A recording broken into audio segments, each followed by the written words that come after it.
दोस्तों नमस्कार, आदाब, सत श्री अकाल। कैसे आप सब? क्या आप जानते हैं राष्ट्रपति शासन किसे कहते हैं? राष्ट्रपति शासन किन परिस्थितियों में किसी राज्य में लगाया जाता है, किन किन अनुच्छेदों के तहत लगाया जाता है, कितने समय के लिए लगाया जाता है या उसे कितने महीनों के लिए बढ़ाया जा सकता है, कौन लगाता है ये राष्ट्रपति शासन? इन सब सवालों के जवाब लेकर मैं हाजिर हूं आपके अपने चैनल अर्जुन गुरुकुलम में। आज मैं कोशिश करूंगा कि इन सभी के जवाब आपको दे पाऊं। अगर आपको मेरा ये प्रयास अच्छा लग रहा हो तो इसे लाइक, सब्सक्राइब और फॉरवर्ड करना ना भूलें। इसी तरह के वीडियो मैं आप लोगों के लिए बनाता रहता हूं। ऊपर आई बटन पर क्लिक करके सारे वीडियो आप देख सकते हैं। तो आइए चलते हैं और जानते हैं कि राष्ट्रपति शासन, रेसिडेंशियल रूल किसे कहते हैं और किन परिस्थितियों में लागू होता है। तो आइए जानते हैं अब कि राष्ट्रपति शासन, रेसिडेंशियल रूल कब लागू होता है। राष्ट्रपति शासन या केंद्रीय शासन भारत में शासन के संदर्भ में उस समय प्रयोग किया जाने वाला एक पारिभाषिक शब्द है जब किसी राज्य सरकार को भंग या निलंबित कर दिया जाता है और राज्य प्रत्यक्ष संघीय शासन के अधीन आ जाता है। भारत के संविधान का अनुच्छेद 356 केंद्र की संघीय सरकार को राज्य में संवैधानिक तंत्र की विफलता या संविधान के स्पष्ट उल्लंघन की दशा में उस राज्य की सरकार को बर्खास्त कर उस राज्य में राष्ट्रपति शासन लागू करने का अधिकार देता है। राष्ट्रपति शासन उस स्थिति में भी लागू होता है जब राज्य विधानसभा में किसी भी दल या गठबंधन को बहुमत या स्पष्ट बहुमत नहीं हो। सत्तारूढ़ दल या केंद्रीय संघीय सरकार की सलाह पर राज्यपाल अपने विवेक पर सदन को भंग कर सकते हैं यदि सदन में किसी पार्टी या गठबंधन के पास स्पष्ट बहुमत ना हो। राज्यपाल सदन को 6 महीने की अवधि के लिए निलंबित अवस्था में रख सकते हैं। 6 महीने के बाद यदि फिर भी कोई स्पष्ट बहुमत प्राप्त ना हो तो उस दशा में पुनः चुनाव आयोजित किए जाते हैं। अधिकतम 3 वर्षों तक बढ़ाया जा सकता है। क्यों कहा जाता है राष्ट्रपति शासन, इसे भी जानते हैं।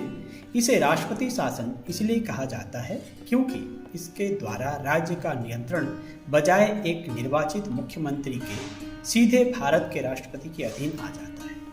लेकिन प्रशासनिक दृष्टि से राज्य के राज्यपाल को केंद्रीय सरकार द्वारा कार्यकारी अधिकार प्रदान किए जाते हैं। शासन में मदद करने के लिए राज्यपाल आमतौर पर सलाहकारों की नियुक्ति करता है जो आमतौर पर सेवानिवृत्त सिविल सेवक होते हैं।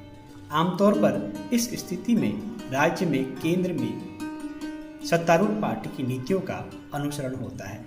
पहले जम्मू कश्मीर में राष्ट्रपति शासन को राज्यपाल शासन कहा जाता था।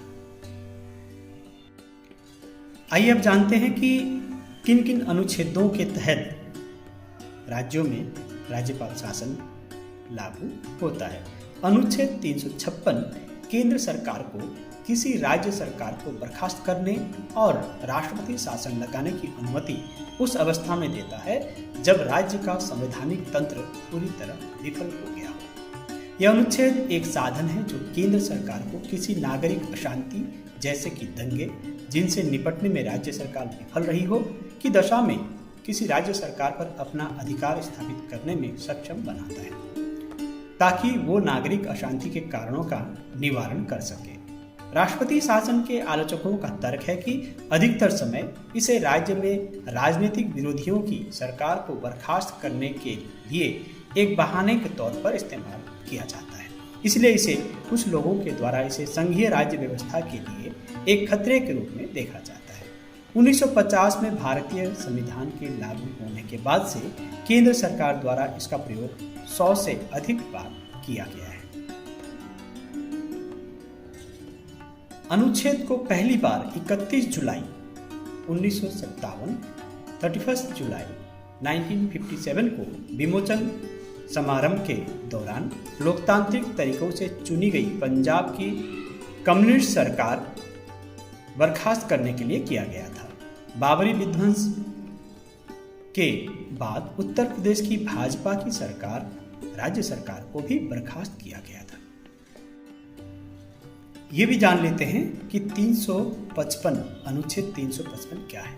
अनुच्छेद 355 केंद्र सरकार अधिकृत करता है ताकि वो किसी बाहरी आक्रमण या आंतरिक अशांति की दशा में राज्य की सुरक्षा सुनिश्चित कर सके और प्रत्येक राज्य का शासन संविधान के प्रावधानों के अनुसार चलता रहे। बहुत बहुत धन्यवाद। कैसा लगा आपको ये वीडियो? मुझे पूरा विश्वास है कि राष्ट्रपति शासन के बारे में आपको पूरी जानकारी मिल गई होगी। इसी तरह के वीडियो मैं आप लोगों के लिए बनाता रहता हूँ। आई बटन पर आपने देख लिया होगा क्लिक करके, वहाँ पर और भी वीडियो मिल जाएंगे।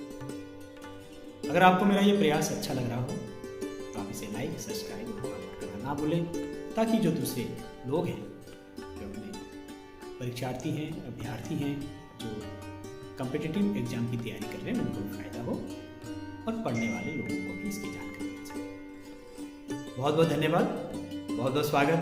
आप लोगों ने बहुत धैर्य से देखा। बहुत बहुत शुभकामनाएं।